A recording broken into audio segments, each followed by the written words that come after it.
we're going to start very easy here with an arm bar from the guard. And then we're going to combine that in a sequence.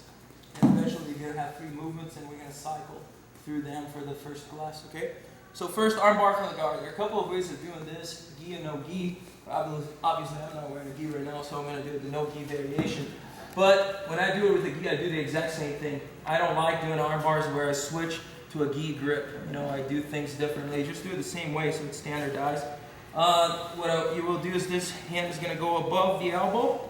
And we have done this a couple 100 times probably in beginner classes, but it's always important to do it. The next step will be to move your foot towards the hip here. So I place my foot on the hip, but watch my knee. I don't keep the knee out here because it's easy for him to move the foot away. It's important that I keep my knee applying pressure on the shoulder there so he's not able to pull that arm back. So the arm is really trapped into place. Next step here will be to chop with the leg and create that new angle. I want to be as perpendicular as possible. Common mistake on this step is to shrimp. Move your shoulder off the ground like that. Cut the corner. Don't do that. Cut the corner while being flat. It's way better. Here.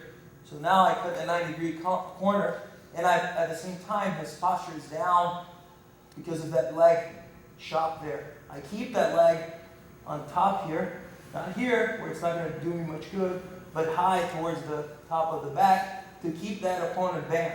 That makes it easier for me to throw the leg over and harder for him to yank that arm back. I don't want him in this power position where he's upright. Third step, you're going to throw the leg over here, okay? And you got the arm bar there. Squeeze your knees together. Don't keep the knees pointed to the outside. Knees are close together. And to finish this, don't think so much hip thrust right away because you tend to move them away, but think about leg extension. So extend our leg downward in that direction here as much as you can, and then slowly hip thrust together.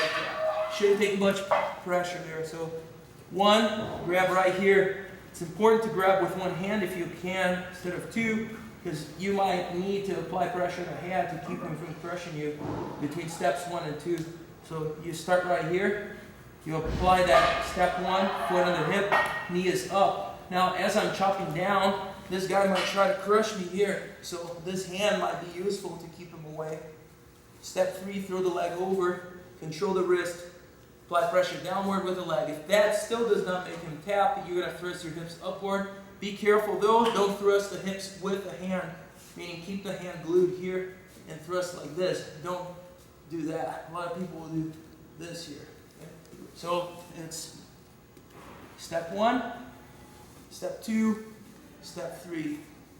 Come back to center, switch sides, step 1, step 2, step 3. You should be looking to do this here with as little gap as possible. You don't want to do it like this. You can see here there are holes. This listen. So here, good form, no space. And on both sides, because it comes to a point here where if you only do it on one side, you only get good on one side. Most arm bars are done on the right arm because most people are right-handed, so they posture up and lead with the right hand. But it's easier to usually get the arm bar on the left one, so it's important to know both. All right, let's do it.